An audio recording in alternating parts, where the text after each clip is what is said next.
like men's hormone levels or whatnot, they seem to balance out a little faster.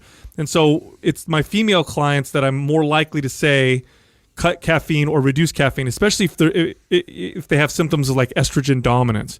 Now, is there a reason why women tend to be more sensitive? Is it just their lower body mass? No, it's because a woman's body's designed to support two lives at all times. They come to the world to create a fetus, right? They have to grow the baby inside them, and they got to carry it for 9 months. So they have to have enough nutrition on board to feed the growth and development of a new body without killing themselves. And if you study, the history throughout native cultures of what happens to women that are undernourished or too tired when they get pregnant, it's bad news. Sure. It can create deformations of the child, every kind of malfunction you can imagine in a child, all the way to being stillborn. And women used to die regularly giving birth to children because their bodies were too spent.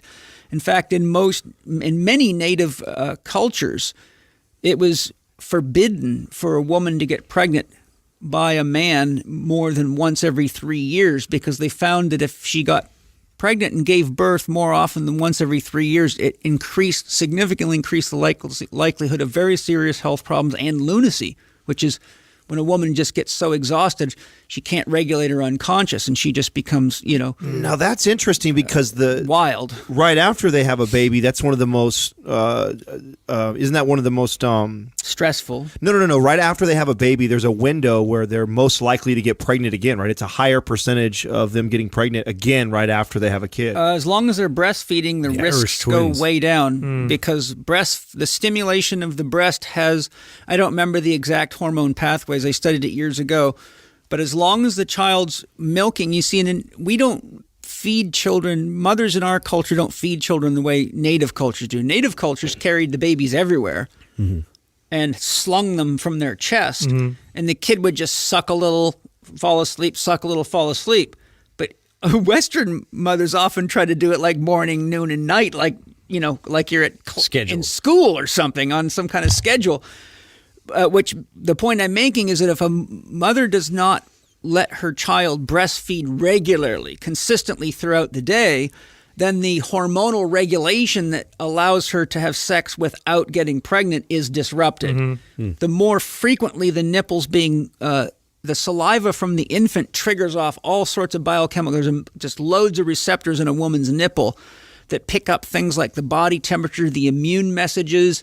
It helps regulate which antibodies the woman's immune system puts into the milk to protect the child. It's a very wickedly complex system. My second wife, Angie, who's the mother of Mana, our son, studies this extensively. And when she summarizes these books to me, it's like, oh my God, it's like, and you got people telling people not to breastfeed. This is absolutely crazy. I mean, I knew it was just intuitively and naturally. I'm a farmer, so animals do that, and without that, you wouldn't survive in nature. So it's sort of a silly idea that women shouldn't breastfeed. But it's just like our culture. There's a lot of silly ideas. But all this, anyhow. So the answer is the more you breastfeed, the less likely you are to get pregnant. It takes a hell of a lot of load on a woman's body to develop a fetus, give birth to it, carry it. And all this was me saying to you guys, before I forget the whole point, is that Penny said to me, you be careful when you go give this workshop. So I'm talking to the audience, and I said, women need to be very careful with caffeine. In fact, if a woman has any kind of menstrual problems at all, she should not be using any kind of stimulants because it'll make the problem much worse. And I've tested this 1,000 times, right? And treated lots and lots and lots of women of all types with diseases who are world-class athletes, whatever. And the first thing I do when I see menstrual problems and ovarian problems and anything else is off the caffeine, off the stimulants. And there's techniques I use to help them transition, but we won't get into all that unless you want to talk about that. But anyhow, the point is I'm talking and I'm saying, I said, you women, when you get into this premenstrual state, which a woman whose hormonal system's dysregulated, it's like she's on that, her emotional state's very much like premenstrual syndrome, right? Not an easy ride. And so I said, now you get a couple of them going in a building and they start harmonizing with their cycles, or you're married to a woman who's drinking too much coffee like that, it can be tough. Or you get women together, they can be like cat fighting all the time. So You offended